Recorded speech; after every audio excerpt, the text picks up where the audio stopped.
Have you ever said that you are so stressed out or going through a lot of stress? Well, in today's video, I'm going to share with you one life-changing thing that you can start doing right now. And by the way, it is free. You don't have to pay for it. You already have it in your possession. You have it right now, maybe. And this is something that can help you reduce your stress response. It can help you build and increase your tolerance to stress. We all have stress. Stress is everywhere. We go through different kinds of stress, but your ability to tolerate some of these stress or handle the stress is what sets each of us apart. It's what's gonna help you, okay? Too much stress can harm your health, and too much response, your brain sending messages for your body to release stress hormones, cortisol, adrenaline. Too much of it becomes problematic. Hello, Rebel Pals, my special VPs. Welcome back to my channel. Welcome back. First, I'm going to give you a brief introduction to the 3 types of stress to watch out for. I will explain what the vagus nerve is, because I'm going to be talking about the vagus nerve, and I'm not talking about Las Vegas. This is a nerve in your body. And then I'll end my video talking about cold water therapy. So please watch this video to the end, just so you can gain enough information that you can share with your loved ones and also use for yourself. And don't forget to subscribe and like and share this video. So let me start by introducing you to the 3 types of stress, which can be harmful or harmless. According to the APA, American Psychological Association, the 3 types of stress are acute stress, episodic acute stress, and chronic stress. Acute stress is immediate and intense. Example is almost getting into a car crash, an accident, or getting a job interview, or going for a job interview, or getting pulled over by a cop because you ran the red light. Those are acute stress. It happens immediately.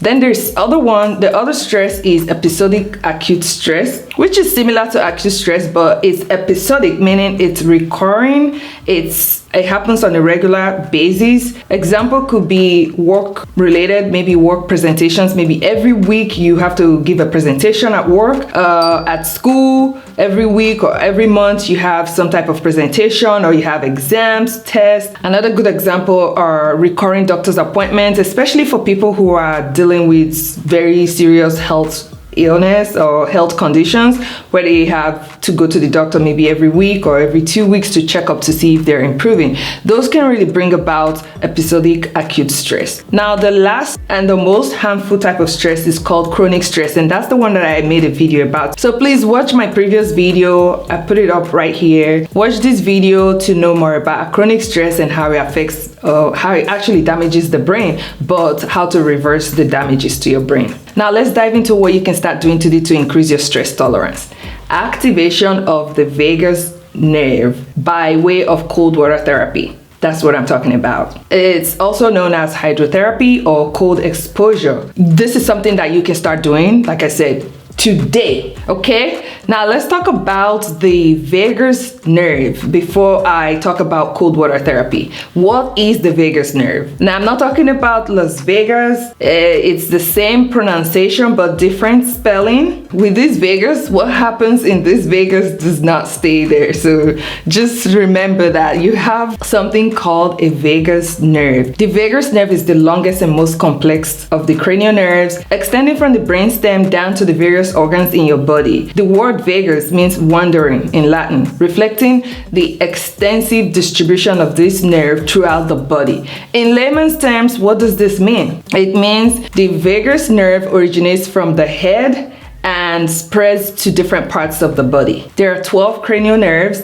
but the vagus nerve is the longest. The vagus nerve is the main component of the parasympathetic nervous system. For those who did biology, pre-med, you will understand, or you know what I'm saying. The parasympathetic nervous system, opposite of the sympathetic, it's responsible for involuntary functions of the body. So things that you have no control over. Example, your heartbeat. You know, you can't tell your heart to stop beating and then it will stop. You can't tell it to stop beating and then it will, you know, you just can't. So things like that, what your kidneys are doing, what your liver, like those things are involuntary body functions. So the parasympathetic nervous system are responsible for that, or another name for it is autonomic nervous system. It's also for rest and digest. So when you are in a parasympathetic mode, it means you are resting and you're digesting. When you are in the sympathetic mood or pathway or nervous system, is the opposite. You are busy, you are stressed out, you're in survival mode,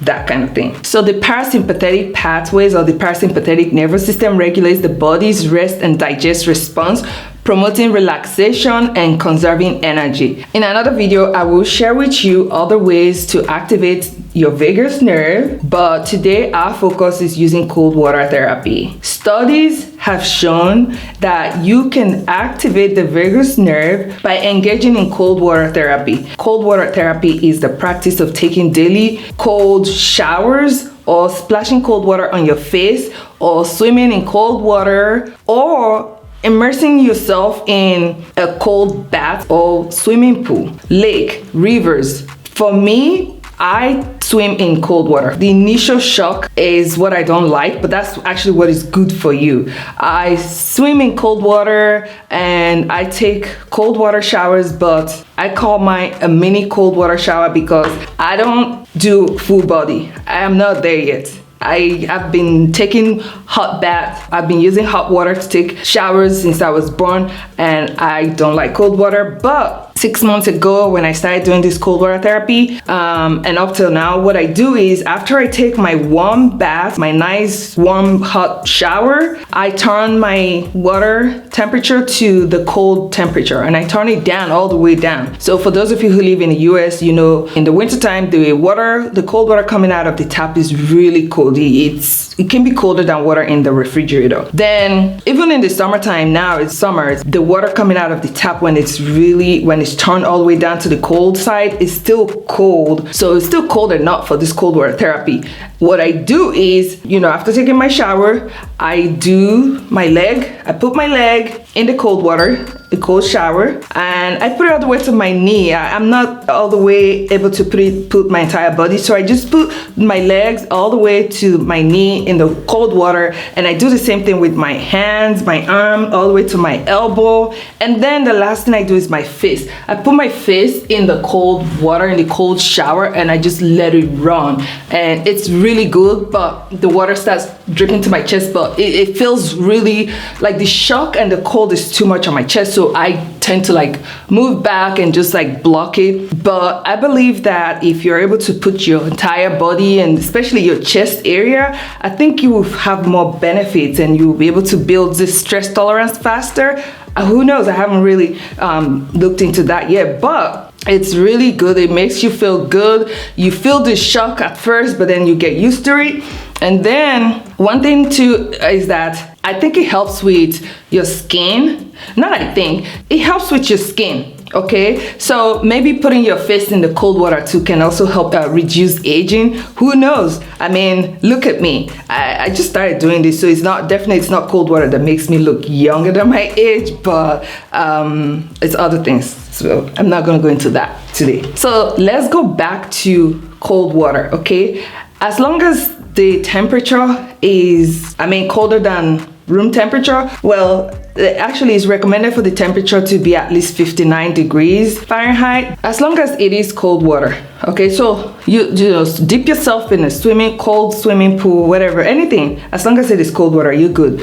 Cold water therapy is a practice that has been around for a long time, but recent studies and awareness are beginning to bring it to the forefront. There are even cold water immersion therapy sessions that you can find and visit, maybe like businesses places that do this that you can visit and try it out. I, for one, I haven't tried any. I think my bathroom is enough for me for now. Whenever my bathroom and my gym, so my gym has warm water swimming pool and cold water swimming pool, and I swim in the cold water, which is really good. And then where I live now with the summertime, even though it's warm outside, the water is still cold, so I go in there and I swim in cold water. It's really good. Whenever you engage in this practice of the cold water therapy, you should start slowly and gradually increase the intensity and duration of the cold exposure. To treat health conditions or stimulate health benefits, it is recommended for the water to be around 59 degrees, which is 15 degrees Celsius for people who are not familiar with Fahrenheit.